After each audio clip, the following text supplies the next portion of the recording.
बोल सदगुरुदेव भगवान की।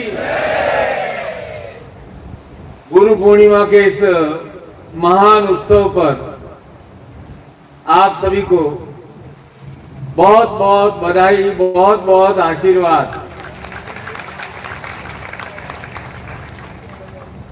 ये प्रेम उत्सव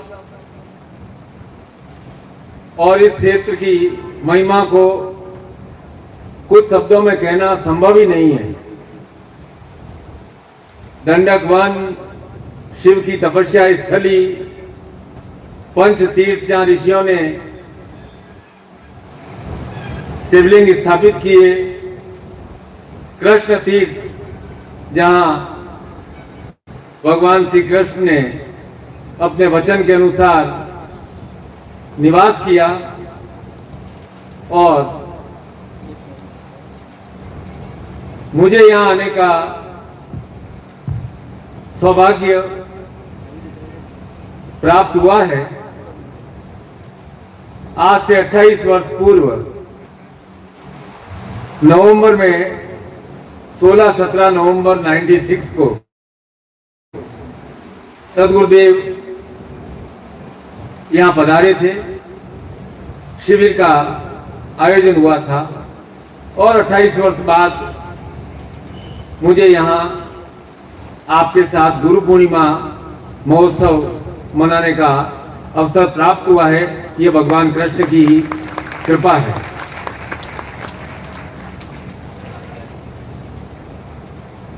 सारे कार्य ईश्वरी इच्छा से संपन्न होते हैं।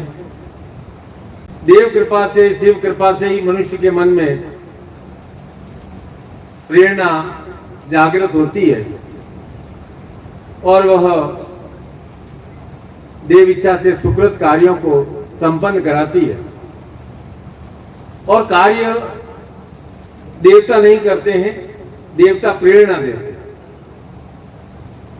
और कार्य मनुष्य करता है और फल किसे मिलता है?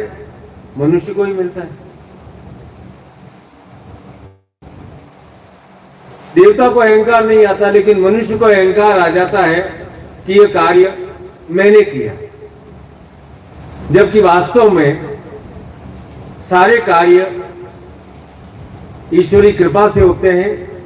और जब ईश्वर की प्रेरणा मिलती है, ईश्वर की इच्छा होती है, तो मनुष्य टाल नहीं सकता है।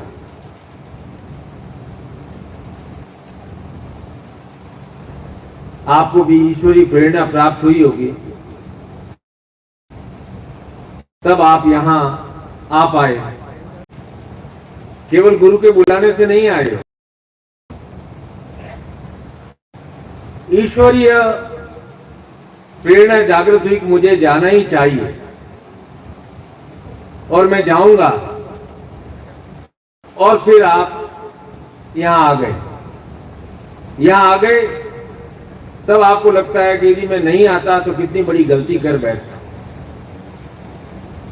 और यही मनुष्य के जीवन में होता है कि जब मुझे ईश्वरीय आदेश प्राप्त हुआ था, तब मैंने वह कार्य नहीं किया, कर देता तो बहुत अच्छा रहता। तो ईश्वरीय आदेश, ईश्वरीय इच्छा मनुष्य के मन में प्रेरणा के रूप में हर बार जागृत होती है और मनुष्य उसे कई बार रोक देता है। खैर, कर्मशील शिष्य हैं आप, और गुरु और शिष्य का जो संबंध है वह आत्मिक संबंध है। एक ऐसा दिव्य संबंध जो कभी क्षीण नहीं होता है, न ढीला पड़ता है, न कस करके टूटता है। कालक्रम में कितने ही उतार चढ़ाव आए, सदियां बीत जाएं,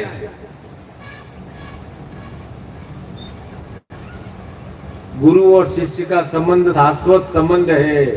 शाश्वत संबंध था, शाश्वत संबंध है और शाश्वत संबंध रहेगा।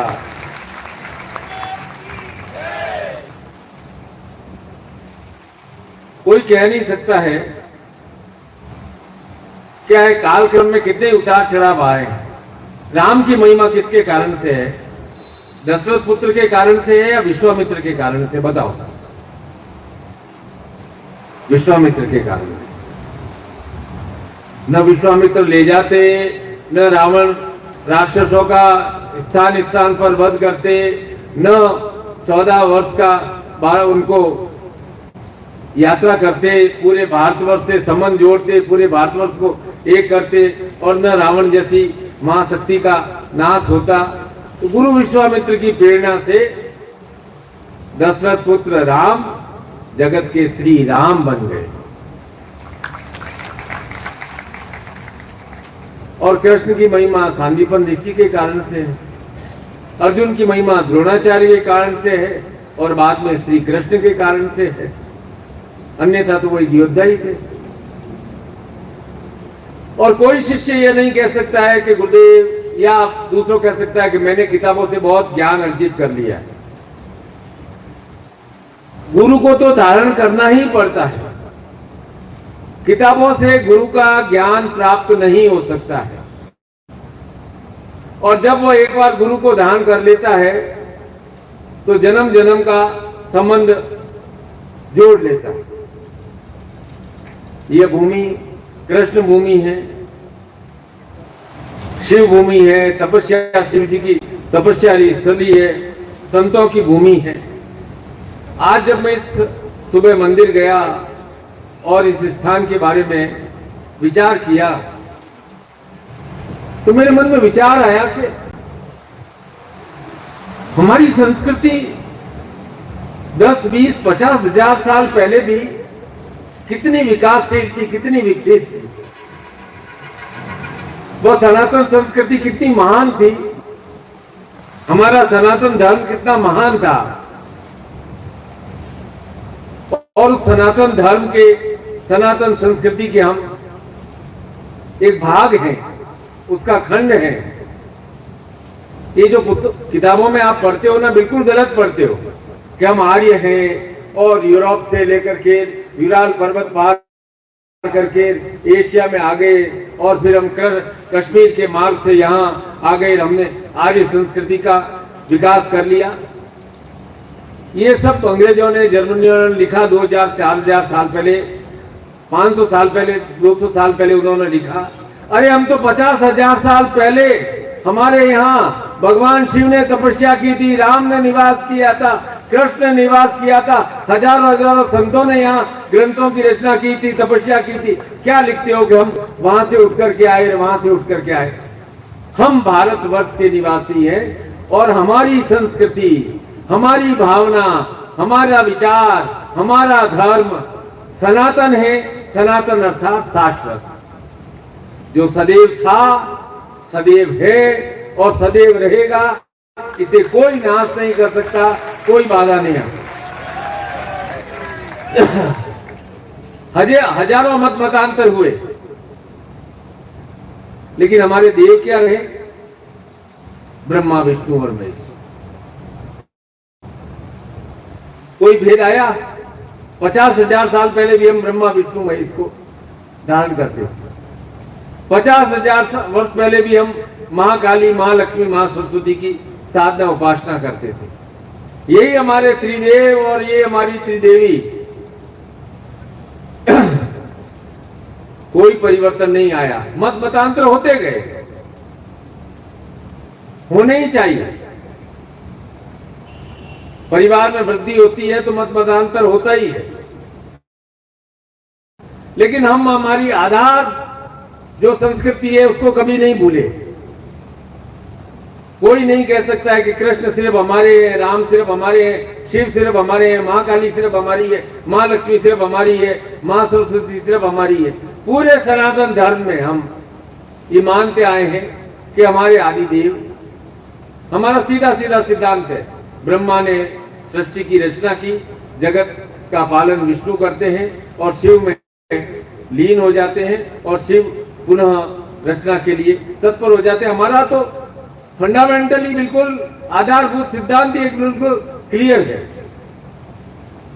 और हमारे आधार देव हैं, हमें जो इष्ट से जोड़ते हैं, उनका नाम है गुरु। सिंपल परिभाषा, गुरु कौन? जो हमें हमारे आधार देवों से, ब्रह्मा, विष्णु, महेश से जोड़ दे, हमें हमारी आधार शक्ति है माँ काली, माँ लक्ष्मी, माँ सरस्वती से जोड़ दे। तो इसलिए इस गुरु भाव को व्यक्त करने के लिए ही गुरु पूर्णिमा का आयोजन होता है कि गुरु वह जो हमें हमारे आधार देव से, आधार शक्तियों से हमें संयोजित कर दे, हमें जोड़ दे, जिससे हमारे मन में संदेह है वह समाप्त हो जाए, काल क्रम में आई हुई कुछ बाधाएं हैं वह समाप्त हो जाए, हम पुनः अपनी आद्या शक्ति, आद्या देव से निरंतर और निरंतर जुड़ा हुआ अनुभव करें। और शिविर का नाम भी श्री विद्या सायुज्य जगत गुरु श्री कृष्ण तत्व गुरु पूर्णिमा महोत्सव दिया, क्योंकि मुझे शिष्यों में उस श्री को स्थापित करना है जो आधार विद्या है, श्री विद्या है। उस कृष्ण तत्व को स्थापित करना है जो जीवन को माधुरी देता है। उस कृष्ण तत्व को स्थापित करना है जो चित्त को आकर्षित करते हैं। उस कृष्ण को स्थापित करना है जो कर्म की प्रेरणा देते हैं, सदैव कर्मरत रहते हैं, जो सम्मोहन और वशीकरण के अधिष्ठाता हैं, रति और प्रेम के अधिष्ठाता हैं। और यह गुरु पूर्णिमा भगवान शिव को समर्पित है जो देवादि देव हैं, गुरुओं के गुरु, आदि गुरु हैं, अनादि है, जिनका न कोई जन्म का विवरण मिलता है और उनका अंत होने का तो विवरण मिलने का सवाल ही नहीं। तो ये शिविर है,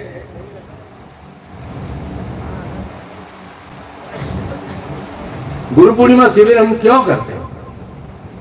बहुत गंभीर बात इस बार मैं कहने जा रहा हूं, जो आप सदैव और सदैव स्मरण रखना, याद रखना। इसलिए नहीं कि हम आएंगे, गुरु जी से मिलेंगे, थोड़ा प्रवचन सुनेंगे, भजन कीर्तन करेंगे, भोजन करेंगे, मंदिर जाकर के दर्शन करके आ जाएंगे। केवल इसलिए गुरु पूर्णिमा का आयोजन नहीं कर रहा हूं मैं।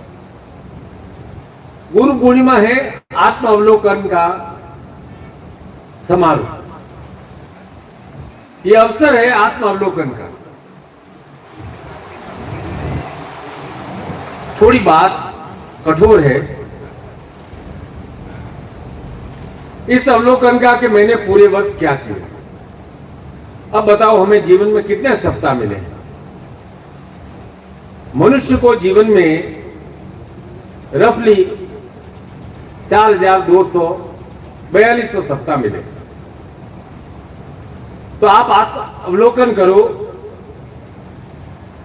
कि क्या मैंने इन 4000 सप्ताहों में, अरे भाई साल का 52 सप्ताह, 80 साल का जीवन, 4100 और कुछ सप्ताह होते हैं। किसी को 100 सप्ताह ज्यादा, किसी को 50, किसी को 2, मिलता इतना ही है।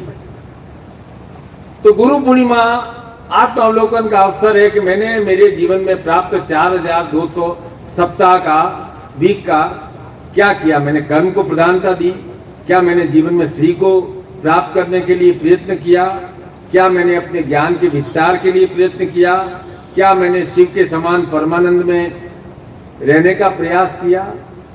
यह सब अवलोकन और मंथन करने का समय है गुरु पूर्णिमा। इसलिए गुरु पूर्णिमा में आप लोग बोलते हैं गुरु ब्रह्मा गुरु विष्णु गुरुदेवो महेश्वराय गुरु साक्षात परब्रह्म तस्मै श्री गुरुवे नमः। इस प्रार्थना का क्या अर्थ है कि तुम्हें माता च पिता, तुम्हें बंधु सखा, तुम्हें विद्या द्रविणम, तुम्हें सर्वम देव देव। कि गुरुदेव मैं इस जीवन की डोर आपके हाथ में सौंप रहा हूं, आपको सौंप रहा हूं, थोड़ा कंट्रोल में अपने पास रख रहा हूं। जब आप कंट्रोल सौंप देते हैं तो आप अपने जीवन को श्री के मार्ग पर ले जाते हैं। क्योंकि श्रेष्ठ प्रेष्ठ मनुष्योत्तम संप्रत्य विनक्ति धीर श्रेयो धीरोपि प्रेसो वणिते प्रेयो वंदे योग शक्ति के श्रेय और प्रेय दोनों मार्ग मनुष्य के पास आते हैं। विचारशील धीरवान पुरुष दोनों को परखता है और उनमें विवेक करता है। ज्ञानी पुरुष प्रेय अर्थात जो क्षणिक आनंद देते हैं उस मार्ग का चयन करता है, और ज्ञानी होता है वह श्रेय मार्ग का चयन करता है, क्योंकि श्रेय मार्ग ही वैदिक मार्ग है।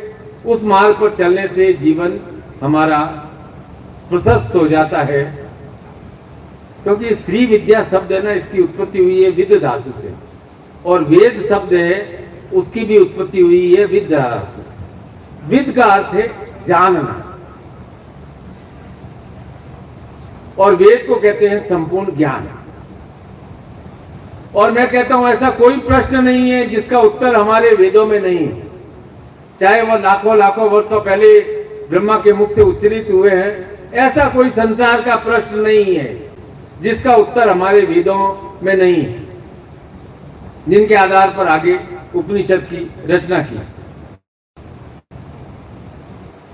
तो गुरु पूर्णिमा उस संपूर्ण ज्ञान को संपूर्ण भाव से जानने का, मनाने का उत्सव है। अच्छा, क्या कहेंगे? श्री का कोई इंग्लिश में ट्रांसलेशन हो सकता है? विद्या का इंग्लिश में जो ट्रांसलेशन क्या होगा? विद्या का मतलब क्या होता है? कोई इंग्लिश में श्री विद्या शिविर है ना, अंग्रेजी में क्या कहेंगे? श्री को क्या कहेंगे? विद्या को अंग्रेजी में क्या कहेंगे? और तो और गुरु को इंग्लिश में क्या कहेंगे? है ही नहीं, उनकी डिक्शनरी में ही नहीं है। विद्या शब्द भी नहीं है, श्री शब्द भी नहीं है, और गुरु शब्द भी नहीं है। केवल एजुकेशन को तो विद्या नहीं कह सकते। हमारे यहां विद्या तो मतलब सब तरह से जानना, केवल टीचर को तो गुरु नहीं कह सकते। और श्री तो दिव्य शब्द है,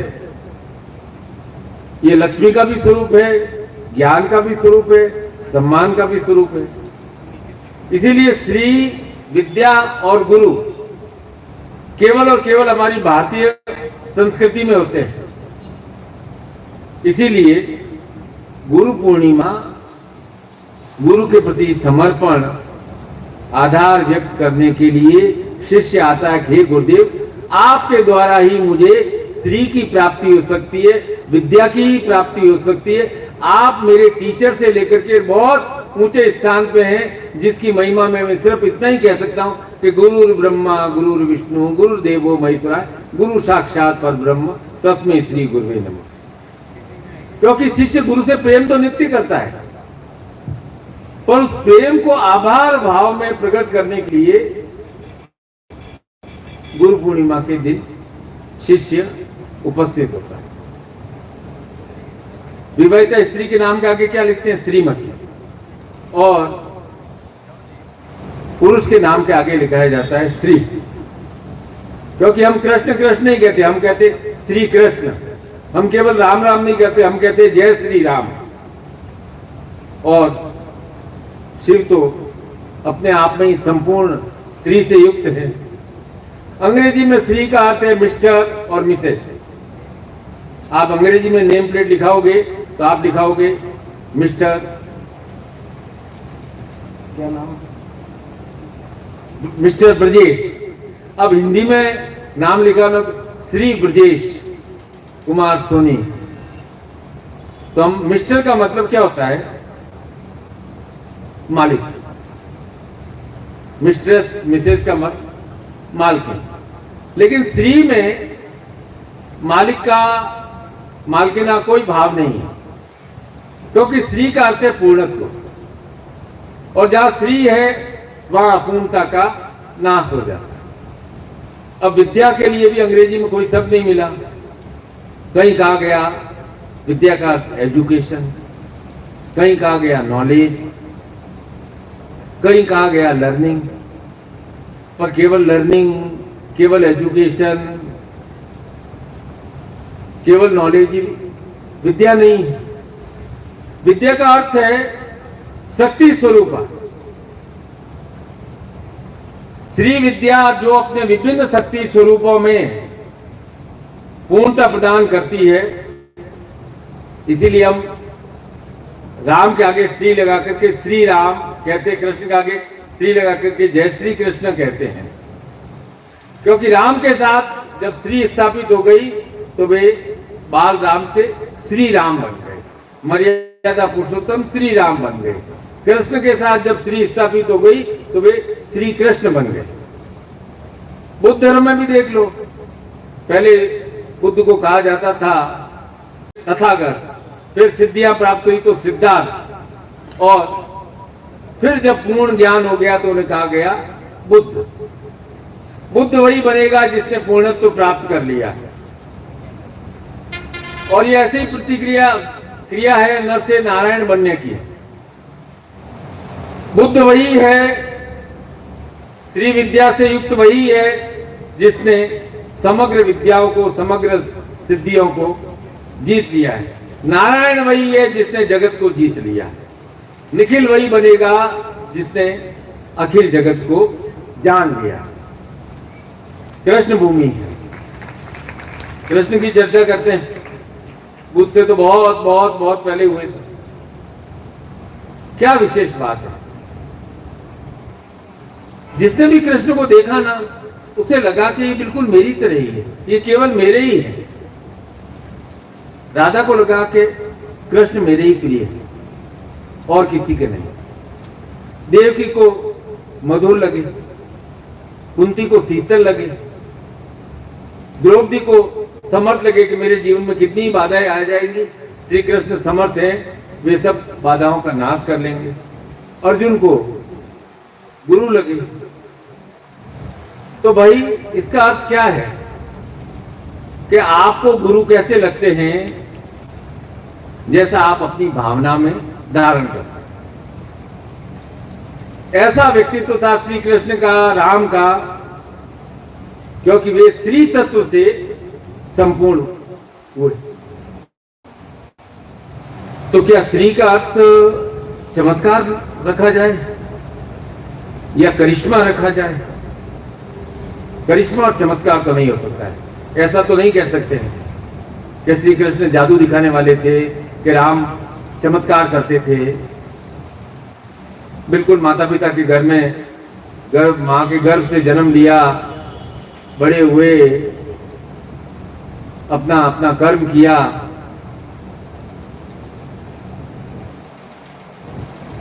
तो क्या विशेषता थी कि जिसके कारण से कृष्ण श्री कृष्ण हो गए, राम श्री राम हो गए? सबके नाम, सबके लिए श्री राम। न वहां जाति का भेद, न संप्रदाय का भेद, न लिंग भेद, न बड़े का भेद, न छोटे का भेद, सबके श्री राम, सबके जय श्री कृष्ण। बच्चों को आप क्या कहते हो? कुमार या कुमारी। संस्कृत में कहा जाता है बटुक। तो बटुक का अर्थ होता है बालक। यज्ञोपवीत संस्कार से पहले बटुक होता है संस्कार, यज्ञोपवीत संस्कार होता है तो वह द्विज बन जाता है। द्विज का अर्थ है जो शिक्षा, ज्ञान और श्री के लिए प्रस्तुत हो। तो आप क्या हो? द्विज हो, जो शिक्षा के लिए, ज्ञान के लिए और श्री के लिए तत्पर है। श्री लगने का अर्थ है कि आपका शक्ति के साथ सायुज्य स्थापित हो रहा है, क्योंकि श्री से ही प्राप्ति की उम्मीद है। क्योंकि श्री है वह शक्ति देती है और शक्ति से ही प्राप्ति होती है। ये जो श्री है वह शक्ति का रचनात्मक स्वरूप। इसीलिए हमारे यहां श्री का बहुत ध्यान किया जाता है और बहुत प्रेम के साथ। आप लक्ष्मी जी को देखो जो रचना संसार में करती हैं, पूर्ण रत्न आभूषणों से सुशोभित। राधा जी का चित्र देखो, पूर्ण रत्नों से, आभूषण से, श्रृंगार, सौंदर्य रस से परिपूर्ण। देवी भुवनेश्वरी का स्वरूप देखो, कमला का स्वरूप देखो, क्योंकि श्री के मूल में श्रृंगार का भाव है, रचना का भाव है। तो जब बालक बड़ा हो जाता है, परिपक्व हो जाता है, ज्ञान से पूर्ण हो जाता है, तो उसके नाम के आगे लगता है श्री। श्री लगना का अर्थ है कि यह अब बालक से बड़ा हो गया, यह समाज को रचना प्रदान करेगा, सुख प्रदान करेगा, समाज में विस्तार करेगा, समाज में ज्ञान का प्रचार प्रसार करेगा, समृद्धि प्राप्त करेगा, संसार को समृद्धि प्रदान देगा। इसीलिए हमारी संस्कृति स्पष्ट कहती है, ईशावास्योपनिषद में पहला लिखा हुआ श्लोक, ओम ईशावास्यमिद सर्वयत् किंचितम जगत्या जगत येन व्यक्तेन भुजिंता माग्रत कश्चित्। ये जगत ईश्वर के द्वारा बसाया हुआ है, इसलिए इस जगत का त्याग पूर्वक भोग करो। स्पष्ट रूप से लिखा हुआ है, कहीं नहीं लिखा हुआ है कि जन्मते ही हिमालय चले जाओ सन्यास के लिए, कि त्याग पूर्वक संसार का भोग करो और किसी दूसरे के धन की आकांक्षा मत करो, अर्थात खुद अर्जित करो, उसका भोग करो और अपने जीवन में आनंद प्राप्त करो। क्योंकि आप श्री से युक्त हो गए तो लक्ष्मीवान तो अवश्य हो जाएंगे, लक्ष्मी आपके पास अवश्य आएगी, पर आएगी खर्च करने। ऐसा मत सोच लेना, श्री स्थायी रहेगी, लक्ष्मी आएगी, पर आएगी लक्ष्मी खर्च करने के लिए। लक्ष्मी आई और खर्च नहीं किया तो जीवन में आनंद नहीं आएगा। श्री है स्थायी आनंद और लक्ष्मी है चंचला, कि वह कहती है मुझे खर्च करो और कमाओ और खर्च करो और कमाओ और खर्च करो तो तुम्हें जीवन में आनंद आएगा। श्रीपति बन गए तो जीवन भर श्रीपति रहोगे, क्योंकि विष्णु के साथ भी श्री लगा है। राम हो, कृष्ण हो, शिव कथा आप जानते हो कि भगवान शिव ने विष ग्रहण किया, नीलकंठ कहलाए। अब विष्णु जिनके अवतार राम और कृष्ण हैं, वे तो अपने भक्तों का जीवन भर विष ग्रहण करते हैं, क्योंकि मनुष्य का जीवन है अनंत कामनाओं का संसार। ये विष ही है जो आपको त्रस्त करता रहता है। तो आप क्या करते हो? विष अपने भगवान को दे देते हो, नारायण को दे देते हो, अपने निखिल को दे देते हो और फिर बोल भी देते हो अब सौंप दिया सब भार तुम्हारे हाथों में है, जीत तुम्हारे हाथों में है, हार तुम्हारे हाथों में, अब सौंप दिया है सब भार तुम्हारे हाथों में। और गुरु ही पालक रूप में अपने बालक शिष्य का विष ग्रहण करते हैं। अब मुझे बताओ कि विष के ऊपर ऐसा कौन सा मलम लगाया जाए जिससे विष का प्रभाव दूर हो जाए। विष के ऊपर जिस अमृत का फाहा लगाने से विष शांत हो जाता है, उस अमृत के फाहे का नाम है संतोष। इसलिए संतोष श्री तत्व है। आप लोगों में से करीब करीब सबने अपने अपने घर बनाए हैं। एक बार अभी दिल्ली में मेरे से मिलने हसबैंड भाई आए। हसबैंड ने कहा गुरुजी बहुत पीड़ा है। मैंने कहा क्या हुआ? कि जब से मैं अपने दोस्त सुरेश का घर देख के आया हूं, मुझे शांति नहीं। आप मुझे कोई ऐसी दीक्षा दे दीजिए कि मैं उससे बड़ा घर ले लूं। अब मैं छोटे घर में नहीं रह सकता हूं, अब मैं उससे बड़ा घर लेना चाहता हूं। बहुत उत्तेजित हो रहा था। पत्नी साथ में थी। पत्नी ने कहा कि इतनी छोटी सी बात के लिए गुरुजी को क्या कहते? वो कह रहा था गुरुजी आप कहो तो मैं उधार लेकर के घर ले लूं, लेकिन मेरे को बस बड़ा घर लेना है। अब उसने कहा क्यों व्यर्थ की बातों में? उनकी श्रीमती शुभमती ने कहा क्यों गुरुजी का व्यर्थ समय बर्बाद करते हो? जितनी चादर है उतना पैर फैलाएंगे, नहीं तो पैरों को सिकोड़ना पड़ेगा। ऐसे तो हम तुलना करते रहेंगे तो जीवन भर दुखी रहेंगे। इतने दिन आप अपने घर में आनंदित थे, उस आनंद के साथ ही आप अपने घर में रहिए। आगे व्यवस्था होगी तब ले लेंगे। ऐसा नहीं है कि आप लेकर के ईएमआई कर करके, लोन ले लेकर के घर को विस्तार बड़ा बना दो और हम जिंदगी भर परेशान होते रहे, न बच्चों की शिक्षा दीक्षा में ढंग से खर्च कर सके, हर समय परेशान रहे। 1 तारीख आ गई है बैंक की किस्त चुकानी, 1 तारीख आ गई है बैंक की किस्त चुकानी। शिष्य को बात समझ में आ गई, क्योंकि यह उसकी इच्छा ने नहीं कही, उसकी इच्छा मती उसकी श्रीमती ने कही। गुरु पूर्णिमा है, आप अब ये आज जान लो कि जिंदगी एक बजट है। 4000 सप्ताह आपको मिले हैं। 80 वर्ष आयु, 52 सप्ताह, 4160। अब कितने सप्ताह आपने खर्च कर लिए हैं वो आप जानते हो। और मोटा मोटा गणित बना करके रखो कि 4100-200 सप्ताह मुझे मिले हैं। जो बीत गया सो बीत गया। गुरु पूर्णिमा पर मैं आपको यह आत्मावलोकन का अवसर प्रदान कर रहा हूं कि अब आपके पास 1000, 2000, 2500, 3000 सप्ताह बचे हैं। उनका क्या करो? खुश रहना है, आनंद से रहना है, श्री से रहना है, मधुरता से रहना है, तो क्या करेंगे? क्योंकि जिंदगी एक बजट के समान है। आप क्या करते हो वो काल चक्र में निरंतर आपके साथ चलता है। अब खर्च करना आपके साथ है। अब आगे के जो भी 2000, 3000, 2500, 4000 में से 1000 सप्ताह बचे हैं, समझदारी से खर्च करोगे या लापरवाही से खर्च करोगे? क्योंकि गुरु का ज्ञान कोई कठिन नहीं होता है। ऐसा नहीं है कि गुरु का ज्ञान हो कि रोज 10 घंटे तुम साधना करो, 1010 किताबें पढ़ो, 1000 मंत्र तुम दिन और रात रटते रहो। ज्ञान तो आपको मिल गया है।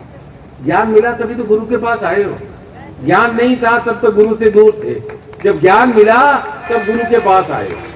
और आज आपका गुरु आपको पूछ रहा है कि आप अपने आने वाले समय का उपयोग किस प्रकार से करोगे। ये जो श्री तत्व है ना, उसको स्थापित रखो, तो यह आपको जीवन में उचित और अनुचित का ज्ञान बराबर सिखा देगा। धर्म और अधर्म को बांटने वाला दीवार है वह श्री तत्व है। आपको आज विचार करना पड़ेगा, कितने लोगों से आपकी दुश्मनी है, कितने लोगों से घृणा है, कैसे खत्म करनी है। इसका एक ही उपाय है, आप अपने आप को सबल बनाएं, आप अपने आप को प्रबल बनाएं। आपके दुश्मन, आपकी बाधाएं सब शांत हो जाएंगी जब आप अपने आप को सबल बनाएंगे, आप अपने आप को प्रबल बनाएंगे। यह आज आपको गुरु का ज्ञान है। जीवन में धन कमाना नहीं चाहिए। और ऐसा कहने वाले हमारे सदगुरुदेव निखिल थे, जो हर प्रवचन में कहते थे कि मनुष्य को अपने जीवन में धन प्राप्ति के लिए निरंतर 50 सोच से प्रयास करना चाहिए, क्योंकि मनुष्य की जीवन की सार्थकता अर्थ प्राप्ति में। तो धन को उचित रूप कमाने के लिए जीवन है, धन को श्रेष्ठ उपयोग करने के लिए जीवन है। लेकिन सदगुरुदेव ने एक जगह कहा कि केवल धन से ही कोई श्रीमान नहीं बनता। इसीलिए हम दुर्योधन को श्रीमान दुर्योधन नहीं कहते, रावण को श्रीमान रावण नहीं कहते। धन या तो उचित रूप से व्यय होता है या नष्ट होता है। आप नागपुर से हो, आज आपके सामने 100 करोड़ का सेठ आ जाए और आज आपके सामने इसरो का चीफ आ जाए, आप किसको प्रणाम करोगे? जो चंद्रयान भेजा, मंगलयान भेजा, वो आपके सामने आ जाए और 100 करोड़ का मालिक आपके सामने आ जाए, आप हमेशा कहोगे यह वैज्ञानिक कितने महान है, इनको प्रणाम है जिनके कारण से हम मंगलयान भेज सके। तो हम श्री का सम्मान करते हैं, केवल धन का सम्मान नहीं करते, अपमान भी नहीं करते, लेकिन सम्मान पूर्ण रूप से सम्मान श्री का करेंगे। हनुमान जी ने जला दी ना सोने की लंका, क्योंकि जिसके पास श्री है वह श्री कभी समाप्त नहीं हो सकती। रावण के पास सब कुछ था, सोने की लंका थी, लेकिन श्री नहीं था। इसलिए श्री ऐसी विद्या है जो जीवन में सदैव और सदैव अक्षुण्ण रहती है, आपको ज्ञान और अज्ञान के, धर्म और अधर्म के बीच में बराबर ले जाती है। और विद्या केवल किताबी ज्ञान नहीं है, विनय भाव है। विद्या केवल अनुभव नहीं है, क्योंकि 50-60 के होते होते आप कहने लग जाते हो, अरे भाई हमने अनुभव बहुत लिया है, धूप में बाल सफेद नहीं किए हैं। आपकी बाधा क्या है कि आप बाधा के मूल को नहीं समझ रहे कि बाधा की जड़ क्या है। गुरु के पास आप आए हो, स्पष्ट कहता हूं, गुरु पूर्णिमा शक्ति प्राप्ति के लिए, शक्ति प्राप्ति के लिए आए हो। तो आपके बाधा की जड़ क्या है ये कौन समझेगा? आप समझोगे या कोई दूसरा समझेगा? आप आए हो ना गुरु के पास बाधाओं की समाप्ति के लिए आए हो ना, कि मेरे जीवन में सारी बाधाएं समाप्त हो जाए गुरु जी, तब मैं आनंद के साथ रहूंगा।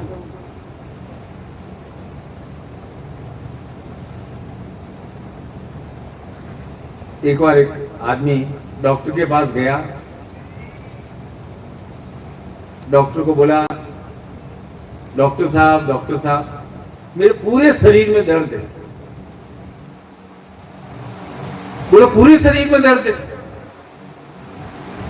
ऐसा कैसे हो सकता है?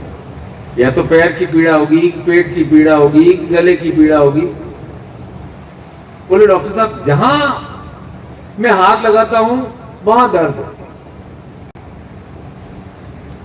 डॉक्टर ने स्टेथोस्कोप निकाला, पल्स चेक किया, सब किया, हार्ट बीट देखी, सब जगह पेट को दबा दबा करके सब जगह देखा, वो ठक ठक करके जो देखते हैं वो देखा।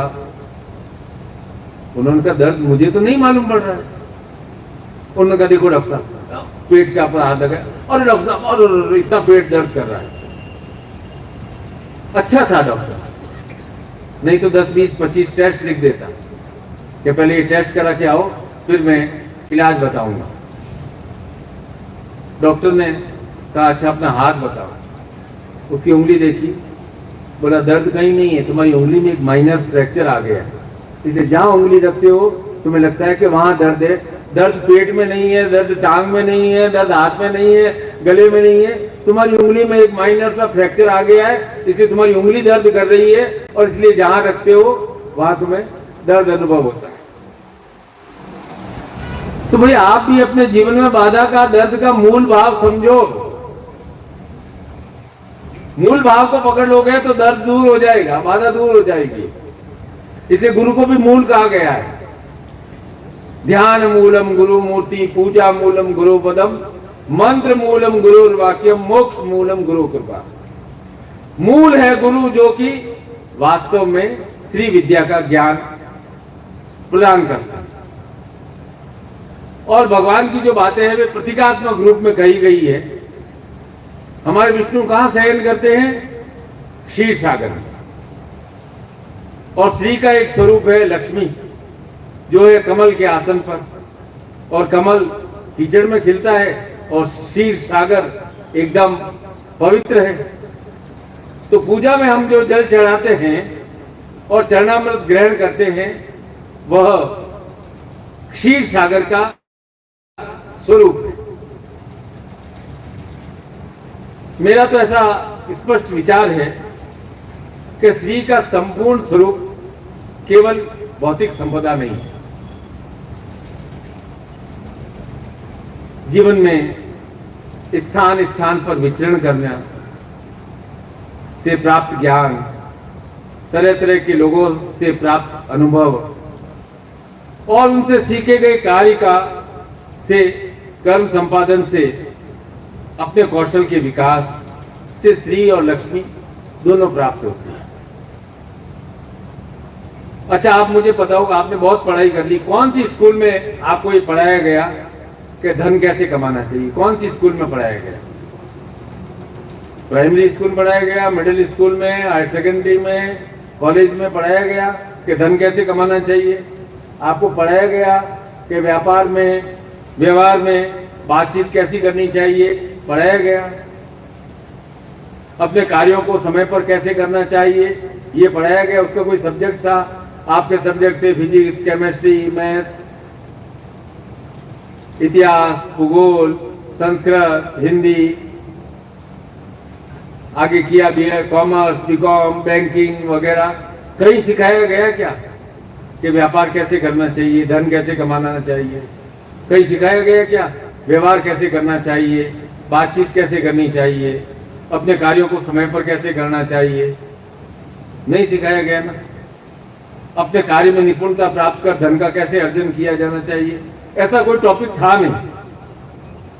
ये सब हुआ जब आप स्थान स्थान पर भ्रमण करते हैं, लोगों के अनुभव देखते हैं, उनसे आप सीखते हैं और आप फिर अपने कर्म का संपादन अपनी बुद्धि से करते हैं। यह सब होगा जब आपके जीवन में श्री का स्थापन होगा, तब आपके अंदर क्रिया का भाव आएगा, क्रियात्मक भाव आएगा।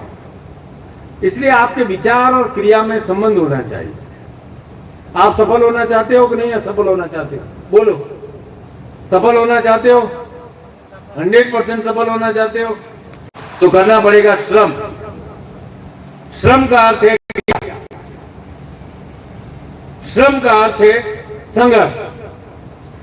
अरे भाई, जब थकोगे तभी शांति मिलेगी, सफलता मिलती है।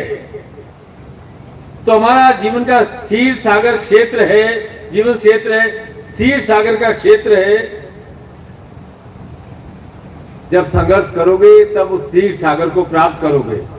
लक्ष्मी प्राप्त होनी चाहिए, अवश्य प्राप्त होनी चाहिए, और लक्ष्मी के प्राप्ति के बाद शांति प्राप्त होनी चाहिए। शांति है श्री। आपको लगता है कि संघर्ष अनिवार्य है, इसीलिए प्रतीक रूप में लक्ष्मी को कमल के फूल पर बिठाया गया है, जो कमल कीचड़ में उगता है। कीचड़ का अर्थ क्या है? संघर्ष। तो जीवन में बैलेंस बनाकर रखना है कि मुझे लक्ष्मी प्राप्त करनी है और मेरे जीवन का परम लक्ष्य श्री है। बिल्कुल जीवन झूलती रस्सी पर नट के समान चलने के समान है। संघर्ष के ऊपर श्री है, संघर्ष के ऊपर श्री है। संघर्ष करो ही नहीं और बोलो कि आसमान से कुछ टपक जाए। गुरु संघर्ष करना सिखाते हैं, गुरु श्रम करना सिखाते हैं, गुरु क्रिया करना सिखाते हैं। चलो मान लिया कि सब कुछ नियति का लिखा हुआ है, सब कुछ पूर्व निर्धारित है, ईश्वर ने हमारे भाग्य को तारों से बांध दिया है, उस पर हमें भाग्य के तार हमें चलाते हैं, उस पर चलना है। लेकिन बहुत कुछ खुला भी छोड़ा है कि हम अपने भाग्य में कैसे सुधार ला सकते हैं, कैसे हम अपने पूर्व जन्मों के दोष को समाप्त कर सकते हैं। वह सिद्धांत क्या है? कर्म का सिद्धांत। लोग कहते हैं कि किस्मत में सब कुछ तय है, लेकिन श्री विद्या क्या है? एक अवसर है जो आपको ठकठकाती है, आपके द्वार पर, आपके मन के द्वार पर ठकठकाती है, आपकी इच्छा को दस्तक देती है कि इस पर कार्य करो तब तुम्हें सफलता मिलेगी। इच्छा, अब आपकी इच्छा है कि जीवन में जब अवसर ठकठकाए, श्री विद्या ठकठकाए, तब आप उसको कर्म के रूप में परिणित करो या नहीं करो। श्री तो आपके जीवन में आकर, श्री विद्या तो आपके जीवन में आकर आपकी इच्छा को ठकठकाएगी अवश्य, आपके मन को ठकठकाएगी अवश्य। इसीलिए मैं एक मंत्र बोलता हूँ, श्री शते लक्ष्मी पत्नियाम बहु रात्रि पार्श्वे रक्षाणु इष्टन निखाना मुंबई खाना सर्वलोकम मय खाना। हे जगदीश्वर, ये समस्त ऐश्वर्य और शोभा, समस्त ऐश्वर्य और शोभा अर्थात श्री और लक्ष्मी आपकी सहचरी पत्नी तुल्य है। दिन और रात आपकी सृष्टि में विचरण करते हैं। सूर्य और चंद्रमा आपके मुख हैं। मैं गुरु पूर्णिमा को अवसर पर स्पष्ट कह रहा हूं कि ज्यादातर लोगों ने जीवन में श्री का अनुभव किया ही नहीं है। वे लक्ष्मी का दास बनने में इतने व्यस्त रह गए हैं कि उन्हें जीवन में लक्ष्मीपति बनने का अवसर ही नहीं मिला है। लक्ष्मीपति और लक्ष्मीदास में बहुत अंतर है। दास होता है ना, वो मालिक के पीछे पीछे दौड़ता है, और जो पति श्रीपति होता है, दास उसके पीछे पीछे दौड़ता है, लक्ष्मी उसके पीछे पीछे दौड़ती है। श्री के पीछे पीछे लक्ष्मी आती है।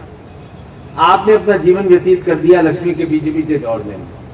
अब गुरु का आदेश है कि कुछ जीवन में श्री विद्या को, श्री को, कृष्ण तत्व को, कर्म तत्व को अपने जीवन में धारण करो, लक्ष्मी अवश्य आएगा। आप दास बनना चाहते हो, मालिक बनना चाहते हो? क्या बनना चाहते हैं? मालिक। तो पहले अपने मन के तो मालिक बनो। अपने मन के मालिक नहीं बने और दुनिया का मालिक होने चले हो, तो पहले मन का मालिक तो बनना पड़ेगा ना, कि जब भी श्री आपके इच्छा को ठकठकाए तब उसके लिए कर्म के रूप में आप तैयार रहें और उस कर्म को करने के लिए तत्पर हो जाएं। आप खुश हो या प्रसन्न हो या दुखी हो, मैं आपसे पूछता हूं, आज की बात नहीं कह रहा हूं। यदि आपका उत्तर हाँ है तो बहुत अच्छी बात है। मैं आपके जीवन की बात कर रहा हूं। यदि आपका उत्तर हाँ है तो बहुत अच्छी बात है, नहीं है तो श्री के लिए आप कार्य करना। प्रसन्नता आपके जीवन में अवश्य आएगी। एक कथा सुना था, बहुत प्रतीक कथा है, बहुत ध्यान से उसका मर्म भाव समझना।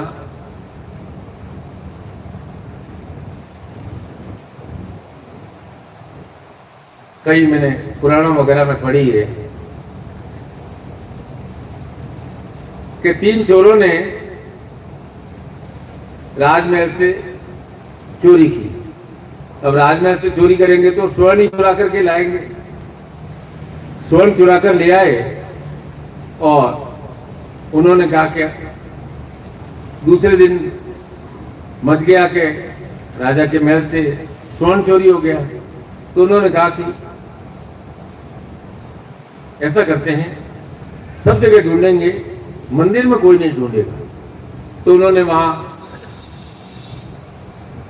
एकांत में एक शिव मंदिर बना हुआ था, शिव मूर्ति के पीछे रख दिया स्वर्ण, और खुद वेश बदल करके सेवक बन गए। दिन रात शिव जी के पूजा नहीं करते, दिन रात अपने स्वर्ण की देखभाल करते थे कि भाई 8-8 घंटे की ड्यूटी बांट लेते हैं। 8 घंटे तू ध्यान रखेगा, 8 घंटे मैं ध्यान रखूंगा कि कहीं कोई ले तो नहीं जाए। 4-6 महीने हो गए। बोला बात सब शांत हो गई है, सब भूल गए हैं, अब बंटवारा कर लेते हैं। तो बोला आज रात को मंदिर से ले जाते हैं, शमशान में कोई आता नहीं है, वहां पर बंटवारा कर लेते। अब चोरी का स्वर्ण था, कमाया हुआ तो नहीं था। तीनों के मन में लालच आ गया। उसने सोचा अकेले ही, मैं अकेले ही यदि स्वर्ण का मजा करूं तो कैसे अच्छा रहेगा। तो शमशान में पहले जाकर के बैठ गया। उसने कहा मैं दूसरों को, दोनों को मार दूं। थोड़ी देर दूसरा आया शमशान में, उसने पत्थर उठा करके उस पे सिर के ऊपर मारा, मर गया। उसकी सबको हटा दिया। दूसरा जिसने बाद में आकर के देखा कि अरे इसने तो छुप करके ये कर दिया, उसने लेकर के उसके ऊपर प्रहार करके उसको मार दिया। अब बचा तीसरा, बड़ा खुश हुआ कि अब मैं स्वर्ण का अकेला मालिक था।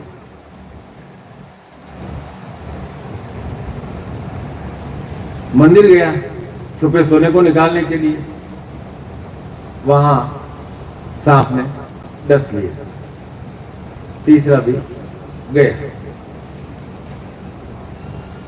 अब पुजारी जी जो अर्धरात्रि की आरती पूजन होता है उसको भोग वगैरह ठीक करते हैं, आए, उन्होंने देख लिया कि चोरों ने यहां स्वर्ण रखा हुआ है। ज्ञानी थे तो उन्होंने राजमहल में जाकर सूचना दे दी कि महाराज आपका सोना वहां पर रखा हुआ है, आप ले जाइए। महाराज ने कहा लाओ लाओ लाओ लाओ लाओ, 6 महीने से मैं चिंता कर रहा था कहां चला गया कहां चला गया। महाराज ने कहा महाराज सुनो मेरी बात, भगवान आदेश देते हैं प्रतीक रूप में, तीनों चोरों का नाश हो जाना इस बात को इशारा करता है कि देवता चाह रहे हैं कि आप उस पुराने मंदिर का जीर्णोद्धार करें, उसे नवीन निर्माण करें, न कि वापस महल में लाकर के इतना सोना रखा हुआ है उसके अंदर और रख दें। आप उस मंदिर का भव्य निर्माण करें, उस स्थान का और श्रेष्ठ निर्माण करें। तो देखो भाई, चोरों का मारा जाना ये उदाहरण है कि लक्ष्मी चंचला है, एक के पास आई दूसरे के पास आई चली गई। धन राजा के भाग्य में था,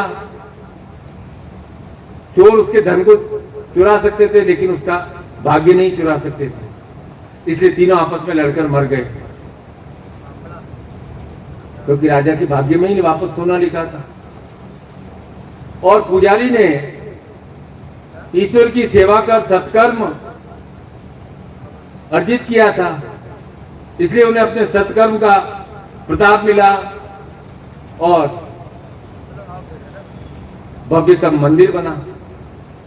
राजा को क्या प्राप्त हुआ? प्रतिष्ठा, श्री की प्राप्ति हुई।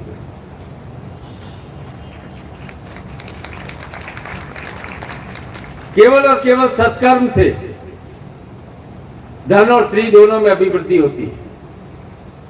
आप बहुत कोशिश करते हो, कई बार बना बनाया काम बिगड़ जाता है, तो इसका एक ही अर्थ है कि आप लक्ष्मी के लिए संघर्ष कर रहे हो, श्री के लिए संघर्ष नहीं कर रहे हो। जिस दिन आपका कार्य श्री के लिए होगा उस दिन लक्ष्मी अपने आप आएगी। आप बताओ, आपके शहर में मोहल्ले में कुछ दुकानें ऐसी होती है, आप सौदा खरीदने जाते हो तो उस दुकान पे ही जाते हो, चाहे कितने भी 10 होर्डिंग बोर्ड लगाए हुए, एक ही दुकान पर आप ज्यादातर अपना किराने का सामान लेने जाते हो। क्यों जाते हो भाई एक ही दुकान पर? क्योंकि उस दुकान की प्रतिष्ठा होती है। आपको मालूम है कि यहाँ शुद्ध माल मिलेगा, सही माल मिलेगा, और वह प्रतिष्ठा 1-2 दिन में वह अर्जित नहीं होती है। वह प्रतिष्ठा उसने 10, 20, 25 साल में अर्जित की हुई होती है। इसीलिए आप उस दुकान पर जाते हो कि वहां हमें श्रेष्ठ सामान प्राप्ति होगी। आप कहते हो उस दुकान की पैठ है, प्रतिष्ठा है। अब आप भी विचार कर लो कि धनवान होना आवश्यक है या प्रतिष्ठावान होना आवश्यक है। बोलो, आपके साथ जीवन भर कौन रहेगा? धन रहेगा या प्रतिष्ठा रहेगी? क्या रहेगा जीवन भर? प्रतिष्ठा। पर ऐसा मत करना कि धन के लिए प्रयत्न करना। जहां स्त्री होती है वहां लक्ष्मी आती है, पर यह कोई जरूरी नहीं कि जहां लक्ष्मी हो वहां स्त्री आए। इसलिए प्रयत्न स्त्री के लिए करना है, लक्ष्मी अवश्य आएगी और उसका आनंद से उपभोग करना है।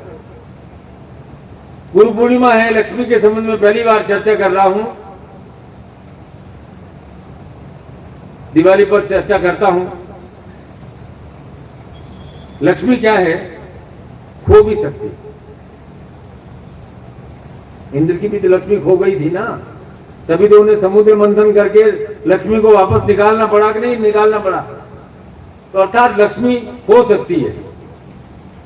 तो लक्ष्मी का, और हमारे ऋषि विश्वामित्र जानते थे कि लक्ष्मी को किस प्रकार आबद्ध किया जाए।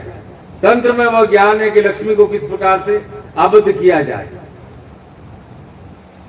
इसलिए जो श्री सूक्त के 16 मंत्र हैं उनका मैं वाचन करता हूं। लक्ष्मी सूक्त के वाचन नहीं करता हूं। श्री सते लक्ष्मी मध्यम ओम मृणमणा मणि सुरदाम चंदा मृण लक्ष्मी जात तम अमृता अष्टपूर्वाम रथ मध्याम।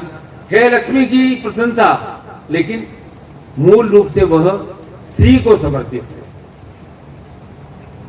हमारे भगवान श्री कृष्ण भी 16 कलाओं से पूर्ण थे, इसलिए उनके श्री तत्व का निखार बार बार और अधिक होता गया। बाल गोपाल हो या किशोर हो या कृष्ण हो, आप नोटिस करना कृष्ण का आकर्षण बढ़ता गया, लेकिन कृष्ण के जीवन में समस्याओं का कभी अंत नहीं हुआ। क्या आपने तो कृष्ण कथा बहुत बार पढ़ी है। कृष्ण के जीवन में समस्याओं का अंत हुआ क्या? नहीं हुआ। जन्मे थे तब से लेकर के, और जब पूर्णता प्राप्त की तब तक संघर्ष ही संघर्ष झेलना पड़ा।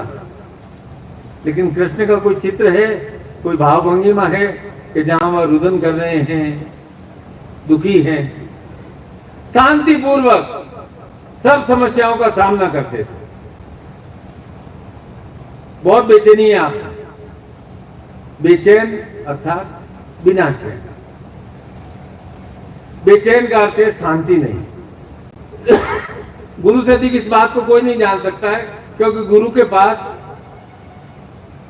सारे बेचैन ही आते हैं। चैन से युक्त कोई नहीं आता। किसी को बेचैनी है प्रमोशन हो जाए, किसी को बेचैनी है कि मकान बना लूं, किसी को बेचैनी है कि नई दुकान बना लूं। ये सब बेचैनी है। आपको कोई गुरुजी ये बेचैनी नहीं है, ये मेरे जीवन का लक्ष्य है, मैं इसको प्राप्त करना चाहता हूं, इसके लिए मुझे बेचैन होना पड़ेगा, कर्म करना पड़ेगा, बेचैन होना पड़ेगा। अरे भाई, बेचैन हो जाओगे तब आप अशांत हो जाते हो, शांति गंवा बैठते हो। तब काम होगा या नहीं होगा इसकी कोई गारंटी नहीं है। 1000 रुपए की चीज लेते हो तब आप गारंटी वारंटी सब पूछते हो कि कितने टाइम की इसकी गारंटी है। तो आप अपने जीवन में चैन और सुकून की गारंटी क्यों नहीं लेते हो? हर समय बेचैन रहकर अपनी शांति का बलिदान करते रहते हो, शांति का बलिदान करते रहते हो। ऐसे तो आप अपने जीवन में लक्ष्य के पास नहीं पहुंचोगे, उल्टा लक्ष्य से दूर होते जाओगे। बेचैन रहकर जीवन में कोई भी कार्य पूरा नहीं हो सकता है। आप कहते हो जो जीवन के लक्ष्य ना, सारे लक्ष्य टेम्परेरी है। नौकरी है तो बेहतर नौकरी की तलाश है, घर है तो बड़ा घर चाहिए, गाड़ी है, स्कूटर है तो कार चाहिए, कार है तो बड़ी कार चाहिए। तो लक्ष्य तो निरंतर बदलते रहते हैं, क्योंकि निरंतर बदलते लक्ष्य क्या है? लक्ष्मी, और लक्ष्मी चंचल है। गुरु के पास श्री की प्राप्ति होती है, क्योंकि आपका गुरु है श्री माली। श्री जीवन पर्यंत रहने वाली है। जैसे आपका नाम जीवन पर्यंत रहता है ना, तो श्री है शांति और संतोष में, शांति में श्री है। थोड़ा लक्ष्य को ठहराव दो। और सबसे बड़ी गारंटी कब मिलती है? शांति कब मिलती है? जब आपका डर समाप्त हो जाता है। घर में आप देखो, आपका टेबल पे भी खाना रखा हुआ है तो आपको कोई बेचैनी नहीं है। आपको लगेगा भूख होगी तब मैं खाना खा लूंगा, खाना रखा हुआ है। जब आपको मालूम है कि जो मैं चाहूंगा, जिसके लिए कर्म करूंगा, प्रयत्न करूंगा, मुझे अवश्य प्राप्त होगा, क्योंकि मैं सुकृत भाव से कर्म कर रहा हूं, तो आपके अंदर बेचैनी नहीं रहेगी और भय भी नहीं होता है। तब कार्य अवश्य सिद्ध होता है, क्योंकि चैन के साथ, शांति के साथ आप कर्म करते हैं, लक्ष्यों को लेकर इतने अधिक बेचैन हो जाते हैं, हर समय आपको डर लगा रहता है, मैं कोशिश कर रहा हूं, नहीं हुआ मेरा काम तो क्या होगा। अरे भाई, गुरु के पास आए हो और बेचैन भी रहते हो, दोनों साथ साथ नहीं चल सकते। धारा के साथ तैरोगे तो कम कोशिश में ज्यादा यात्रा कर सको, हर समय बेचैन रहोगे, चटपटाहट होगी, आपके विचार कुंद हो जाएंगे, मंद हो जाएंगे। एक हस्बैंड वाइफ दोनों काम करते थे, तो घर में किचन का नल खराब हो गया, बहुत ठीक किया। पहले आप क्या करते हो, एमसी लगा देते हो, डोरा वोरा बांध देते हो, सब कोशिश कर देते हो। 2-3 जगह से लीकेज था, तो सोचा अब तो प्लम्बर को बुलाना ही पड़ेगा, तो वाइफ ने छुट्टी ली। प्लम्बर को नंबर था, फोन किया, प्लम्बर ने कहा जी मैडम जी 11 बजे आ जाऊंगा। 11 बज गए, 12 बज गए, 1 बज गया, आया ही नहीं प्लम्बर। बार बार फोन किया, फोन उठाए नहीं, आवाज ही नहीं आई।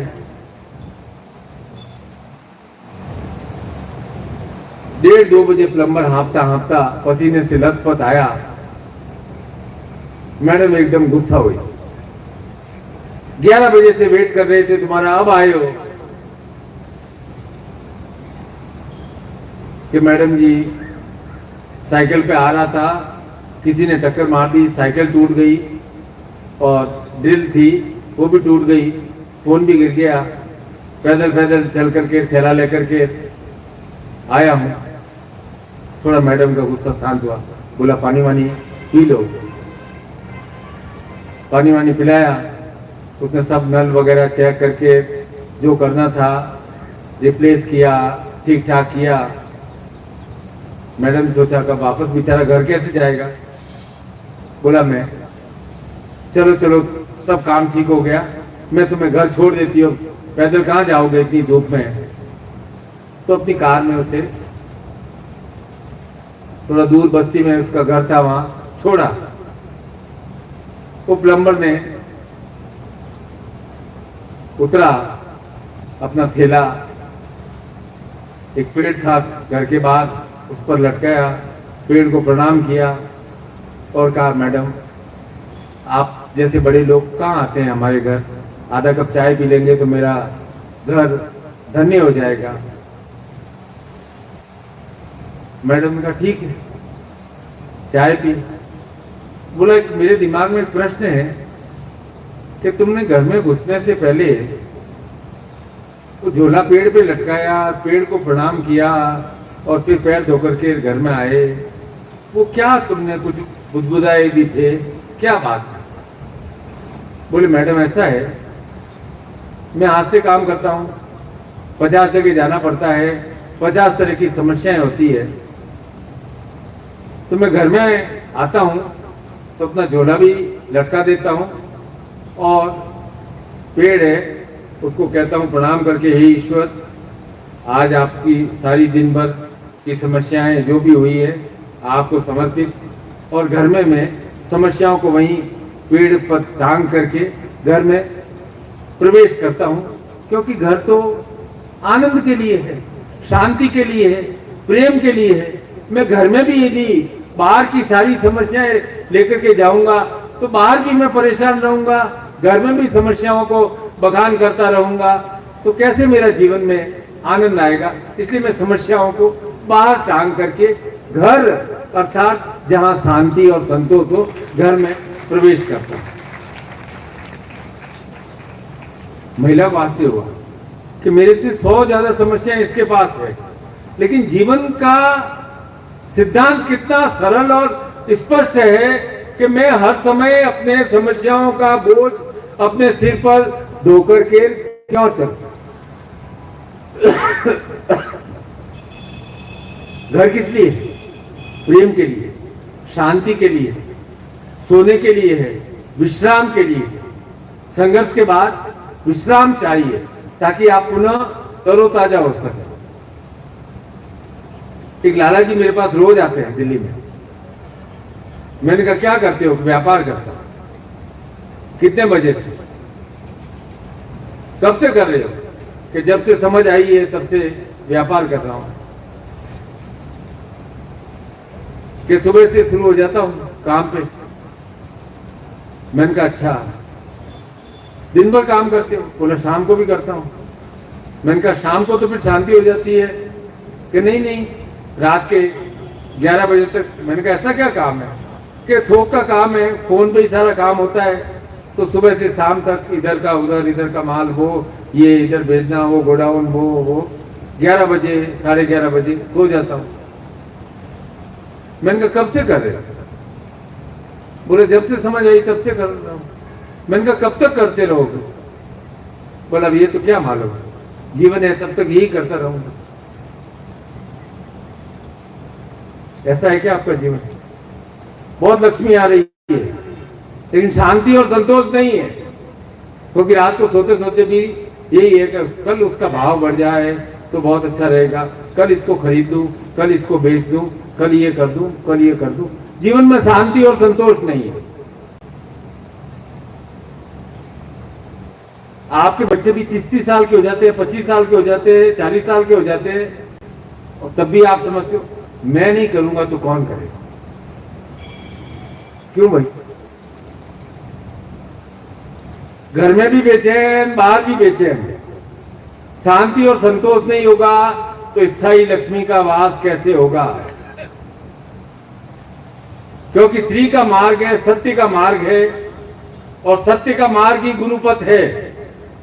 ये आसानी से नहीं मिलता है। हरिश्चंद्र की कथा पढ़ दो, सत्यवादी, आपको गुस्सा भी आता होगा कि सत्यवादी हरिश्चंद्र को जीवन में कितने कष्ट सहन करने पड़े। इसलिए मैं कहता हूं सत्य का पथ कठिन होता है। सत्य साधक को बार बार कसता है, प्रहार करता है। जिस प्रकार से सोने को बार बार प्रहार करने से विशुद्ध होता है। और सब जानते हो कि हमारा जीवन परिवर्तनशील है, इसमें एक ही शुद्ध तत्व है, वह है सत्य। पर 99% लोग ये नहीं जानते हैं कि हमारा जीवन सत्य पर ही आधारित होना चाहिए, और जो 1% जानते हैं कि हमारा जीवन सत्य पर आधारित होना चाहिए, वो लोग मेरे सामने बैठे हैं जिन्होंने गुरु को धारण किया है कि हमारा जीवन श्री से युक्त होना चाहिए। वे है गुरु के शिष्य, निखिल के शिष्य। सद्गुरुदेव की, सद्गुरुदेव की, सद्गुरुदेव की। ओ महाराज,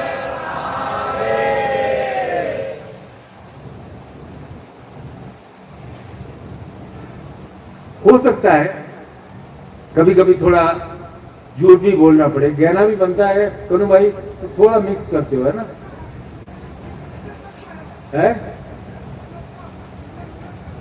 है थोड़ा करते हैं, लेकिन जीवन में थोड़ा। आज मैं गुरु पूर्णिमा कह रहा हूं कि भाई आभूषण बनाने के लिए सोने का तो वो क्या कहते हैं उसको, है हार नहीं यार, ओरिजिनली 1 तोला नहीं। बिस्किट तो पहन नहीं सकते हो ना, आभूषण ही पहन सकते हो, अंगूठी ही पहन सकते हो, हार ही पहन सकते हो, बाजूबंदी पहन सकते हो, नथी पहन सकते हो, टीका ही पहन सकते हो, इसको क्या कहते हैं मोरबंद, ये पहन सकते हो, बाजूबंद पहन सकते हो, चैन पहन सकते हो, आभूषण ही पहन सकते हो। मैं आपको कह दूं कि ये खरा शुद्ध सोना है, 10 ग्राम का एक बिस्किट इधर लटका दो, 10 ग्राम का एक बिस्किट इधर लटका दो, तो पॉसिबल नहीं हो सकता है। तो जीवन में भी थोड़ा पूर्ण सत्य नहीं है, लेकिन करना पड़ता है। लेकिन ऐसा नहीं हो कि खोटा ही खोटा हो सब, ये गुरु का मार्ग नहीं हो सकता। कृष्ण ने हमारे सत्य का मार्ग दिखाया, लेकिन कहीं कहीं उन्होंने भी किया, चाहे वह भीष्म का वध हो और चाहे कर्ण का हो, क्योंकि उन्हें धर्म की स्थापना करनी थी। तो उन्होंने उस समय सत्य के पद से थोड़ा सा विचलित अवश्य हुए थे। उन्होंने धर्म की लिए तो सत्य का मार्ग है, ईश्वर का मार्ग है, गुरु का मार्ग है। और जब नाश मनुष्य पर छाता है, पहले विवेक मर जाता है। वो आता है महाभारत में कि कौरव पांडवों की संधि कराने के लिए कृष्ण आए, तो दुर्योधन को बड़ा अपने बल पर अभिमान था, अधर्मी था, तो अधर्मियों को अभिमान ज्यादा होता है। तब कृष्ण ने गर्जना करते हुए कहा था कि जब नाश मनुष्य पर छाता है, पहले विवेक मर जाता है। हरि ने भीषण ओंकार किया, अपना स्वरूप विस्तार किया, डगमग डगमग दिग्गज डोले, भगवान कुपित होकर बोले, जंजीर बढ़ाकर साध मुझे, हाँ हाँ दुर्योधन बांध मुझे। ये देख गगन मुझ में लय है, ये देख पवन मुझ में लय है, मुझ में विलीन झंकार सकल, मुझ में लय है संसार सकल, अमृत फूलता है मुझ में, सार झूलता है मुझ में। दुर्योधन कृष्ण को सत्य का मार्ग दिखलाने चला था, उन्हें बांधने चला था, और अर्जुन सत्य के साथ साथ चला। कौरव और पांडव हमारे मन में है। महाभारत बाहर नहीं लड़ा जा रहा है, अंतर मन में लड़ा जा रहा है। को अर्थात कौन, हर समय कौन कौन का शोर है, अर्थात कौरवों का शोर चल रहा है। तेरा मेरा का भेद चल रहा है, वहां कौरव, रक्त बीज की तरह कौरव। तो जब जहां लोग जीवन के अंतर मन में बहस चल रही है, अंतर्द्वंद चल रहा है, तो कौरव चल रहे हैं। और जब आप अपनी पंचेंद्रियों को कृष्ण रूपी मन के अनुसार, आज्ञानुसार शांत रहकर मन की, अंतर मन की कलह में नहीं पड़ते हैं, तब आपके जीवन में सत्य पथ के अनुगामी पांडव आ जाते हैं। और याद रखना, जीवन के कुरुक्षेत्र में भी पांडवों की ही विजय होती है, कौरवों की कभी विजय हो नहीं सकती। जो सत्य पथ में पांडव, जो कृष्ण सत्य के साथ थे, उनकी विजय होती है। विजय के लिए ही गुरु के पास आए हो, और गुरु के आशीर्वाद से कितना कमाओगे कितना नहीं कमाओगे मैं नहीं कह सकता, बहुत कमाओगे। श्री से युक्त होना चाहिए आपको, जीवन में श्री की प्राप्ति हो, बस आप सत्य पथ के अनुगामी बना रहना। विजयी भव, विजयी भव, विजयी भव, यह मेरा आशीर्वाद है।